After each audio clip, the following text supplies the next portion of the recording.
Haleluya, puji Tuhan. Apa kabar saudara-saudara yang dikasihi dan diberkati oleh Tuhan? Kembali lagi kita akan menerima berkat dari Tuhan melalui PBT atau Penuai Bible Teaching. Puji Tuhan, saat ini memang kita diperhadapkan dengan hal-hal yang seenggak-enggaknya kita bisa menguasai kehidupan kita, dan kita juga bisa mempraktekkan itu dalam hal kita sebagai guru untuk mendidik anak-anak kita. Bagaimana anak-anak kita dapat menjaga kelakuan kehidupannya tetap murni di hadapan Tuhan, di hadapan sesama, ya, dengan berpegang kepada apa yang firman Tuhan katakan. Ada satu ayat di sini yang mengatakan bahwa di dalam Mazmur 119 ayat 9, dengan apakah seorang muda mempertahankan kelakuannya bersih dengan menjaganya sesuai dengan firman-Nya. Jadi anak-anak muda ini yang dimaksud adalah anak-anak didik kita yang kita ajarkan, yang kita didik. Dikatakan dengan apakah seorang muda, dengan apakah anak-anak yang kita didik ini mempertahankan kelakuan mereka itu agar tetap murni, agar tetap bersih di hadapan Tuhan, tidak lain adalah dengan menjaga sesuai dengan firman Tuhan. Saudara, hidup di dunia ini penuh dengan banyak hal, penuh dengan godaan, dan pengaruh-pengaruh buruk bisa saja terjadi dalam setiap kehidupan anak-anak Tuhan. Ya, bukan berarti anak-anak Tuhan bebas dari segala pengaruh atau bebas dari segala godaan, tetapi juga pengaruh-pengaruh itu bisa dapat menguasai anak-anak kita. Sekarang ini saudara-saudara, tantangan kita sebagai guru, sebagai pengajar adalah bagi anak-anak bagaimana mereka bisa menjaga hidup mereka tetap suci. Bagaimana mereka menjaga hidup mereka tetap benar dan tidak bercelah.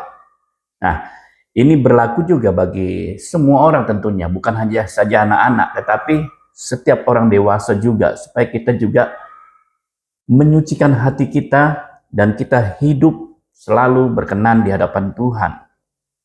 Ya, caranya adalah hidup berjalan menurut firman Tuhan. Itu adalah suatu pedoman, adalah suatu aturan, suatu cahaya mengarahkan kita, mengarahkan langkah kita agar kita tidak tersesat. Begitu juga anak-anak kita dengan pengaruh-pengaruh dunia ini. Kita mengharapkan supaya anak-anak kita itu tidak tersesat nantinya. Sebab itu di sekolah penuai mengedepankan satu karakter supaya mereka dididik hidup berdisiplin dan bertanggung jawab, terlebih bertanggung jawab kepada Tuhan. Saudara, pernahkah kita sadari bahwa sekolah sekarang ini ramai dalam hal belajar mengajar, tapi lebih sulit untuk mendidik? Anak-anak bisa belajar banyak dari internet, mereka cepat memahami teknologi, cepat menemukan jawaban, cepat berbicara tentang hak, tapi ada sesuatu yang perlahan sudah mulai hilang, sudah mulai pudar, adalah kemampuan menerima teguran. Wah, kalau zaman dulu itu, zaman saya sekolah, kalau teguran itu saja sudah macam-macam teguran keras, bahkan dengan didikan atau teguran dengan memakai alat. Itu buat kami, itu buat saya itu suatu didikan yang mendisiplinkan, memang bisa seperti itu. Tapi sekarang kita perlu hati-hati, saudara-saudara.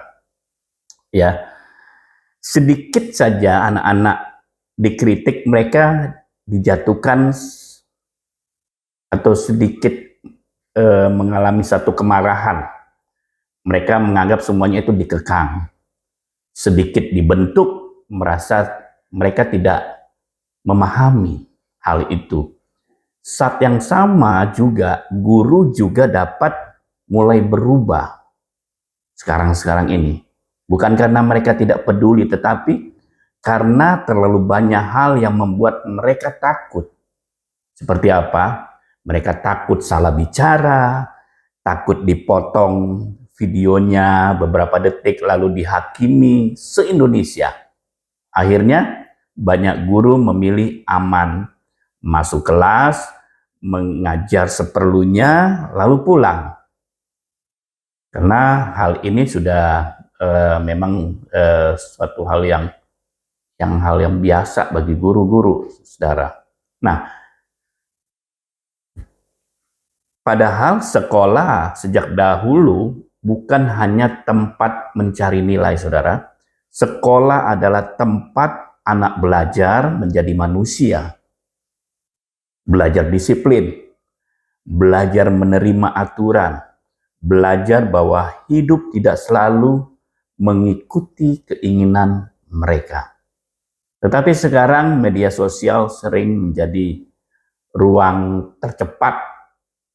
Satu potongan video saja bisa membuat orang langsung memihak tanpa tahu cerita lengkapnya. Orang tua tersinggung, bahkan netizen juga marah, dan perlahan sekolah kehilangan keberanian untuk membentuk karakter. Padahal anak tidak hanya butuh dipahami, anak juga perlu diarahkan. Karena dunia nyata tidak akan selalu lembut. Ya, sekarang ini betapa kerasnya kehidupan yang ada di dunia ini, di sekitar kita, di lingkungan kita, saudara-saudara. Ya. Tidak semua orang akan mengerti perasaan mereka. Tidak semua keadaan akan sesuai harapan mereka. Dan mungkin hal paling berbahaya saat ini bukan ketika anak tidak pintar, tetapi ketika anak tumbuh tanpa pernah benar-benar siap menghadapi kehidupan nyata di masyarakat. Ya, mereka terlalu istilah sekarang ini lembek. Terus saudara, coba kita lihat di sini bagaimana cara kita menerapkan anak-anak didik kita. Bagaimana cara kita mendidik anak didik kita supaya mereka kuat menghadapi tantangan-tantangan ke depan. Yang pertama, ketika kita sudah mendengar firman Tuhan, ya, bagaimana apa dikatakan firman Tuhan itu, dengan apakah seorang muda menjaga kelakuannya bersih, dengan menjaganya sesuai dengan firman-Nya. Jadi yang pertama, pelajari firman itu benar-benar, ingat dan simpan firman Tuhan di dalam hati. Bahkan ajarkan mereka untuk senantiasa menerima firman Tuhan dan menyimpan itu di dalam hati mereka. Di dalam ayat 11 itu dikatakan supaya mereka saat ada godaan, mereka punya pegangan untuk menolak hal-hal yang sia-sia, menolak kejahatan yang ada. Yang kedua, memperhatikan dan taati setiap ajarannya. Ajari anak-anak kita untuk senantiasa memperhatikan yang utama, ya, adalah mengasihi Tuhan. Itu adalah hukum yang utama dan terutama. Mengasihi Tuhan dengan segenap hati, dengan segenap jiwamu, dengan segenap akal budimu. Ya, ketika mereka menerima hal yang rohani dalam kehidupan mereka, ya, mereka bukan sekedar tahu, tetapi mereka bisa menjalankan kehidupan mereka dalam keseharian mereka. Yang ketiga, ya, cari Tuhan dengan sepenuh hati, minta Dia menuntun supaya tidak menyimpang dari jalannya. ajarkan kembali anak-anak kita, anak didik kita, untuk benar-benar lakukan apa yang menjadi kehendak Tuhan. Jadi bukan hanya sekedar dipelajari, bukan hanya sekedar tahu, tetapi lakukan setiap hari. Kesimpulannya, kemurnian hidup tidak dapat dari kekuatan diri sendiri, melainkan dari ketaatan dan bergantung sepenuhnya kepada firman Tuhan. Firman Allah adalah penolong kita. Untuk apa? Untuk tetap hidup benar dan berkenan kepada Tuhan. Bahkan kita bisa terhindar dari segala godaan maupun dosa. Puji Tuhan, sekali Yesus tetap Yesus, beriman, berilmu, berkarakter, bertalenta. Tuhan Yesus memberkati. Haleluya.